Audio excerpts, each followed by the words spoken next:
एक मिले थे बड़े पवित्र ब्राह्मण देवता, राजस्थान के, बड़े सामान्य परिवार के लेकिन बड़े पवित्र आत्मा। तो अभी हम जब जड़खोर गोधाम में थे तब की बात है। वो पिता पुत्र गिरिराज जी की परिक्रमा करने आए, दंडोती परिक्रमा कर रहे थे।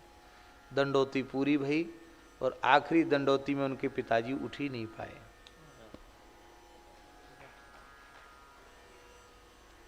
तो उनकी गृहिणी आई थी, उनके पुत्र आए थे, एक ही पुत्र।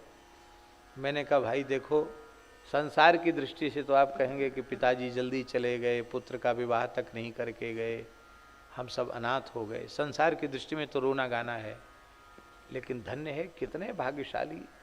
इतने दिन तक गिरिराज जी की दंडोती कर रहे थे और फिर आखिरी दंडोती किया, फिर उठे ही नहीं, सच्ची दंडोती हो गई उनकी। इसलिए तुम लोग बिल्कुल शोक मत करो। ये सोचो को पता नहीं पिताजी के कितने जन्मों का साधन होगा। इसलिए हम बार बार कहते हैं अब बाहर भटको मत। वृद्धावस्था में यदि वृंदावन धाम की सन्निधि किसी भी प्रकार से गुरुदेव भगवान संत कृपा करके, ठाकुर जी राधा रानी कृपा करके दे दें किसी भाग्यशाली को, तो फिर इधर उधर भटकने की बात मन में नहीं आनी चाहिए। सब काम होते रहेंगे। हम तो मूर्ख हैं जो हम सोचते हैं कि हमारे बिना वो काम कैसे होगा। मर के देख लो, कोई काम रुक जाए तो। कोई काम किसी का रुकने वाला नहीं है किसी के मरने से। ये तो खाली मूर्खता है कि अरे भाई वहां तो हमको जाना ही पड़ेगा, वहां गए बिना कैसे होगा। कुछ नहीं होगा, तुम्हारे बिना भी संसार चलेगा, चलता था चलेगा भी। तुम क्या कुछ नहीं हो। ये भगवान के चलाई चल रहा है, तुम्हारे चलाई चल रहा है, भगवान के चलाई, भगवान चलाएंगे, भगवान चला रहे, तुम ठेकेदार नहीं हो।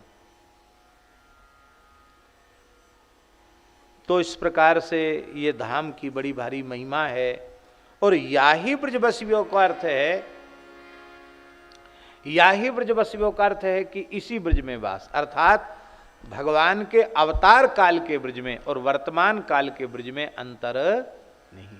हमारे भाव में अंतर हो सकता है, हमारी रहने में अंतर हो सकता है, पर धाम की महिमा में अंतर नहीं है। धाम की महिमा पहले जैसी थी, आज भी वैसी ही है और आगे भी वैसी ही रहने।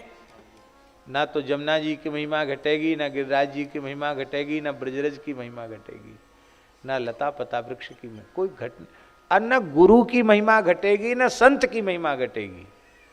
हमारी भावना घट बढ़ सकती है, पर इनकी महिमा में कभी कोई घटती बढ़ती होती नहीं।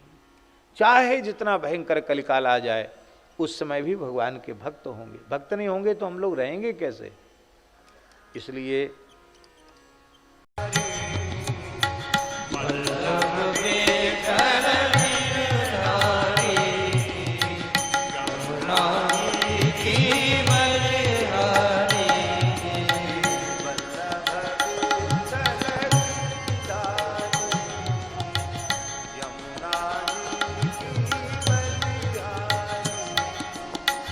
वल्लभ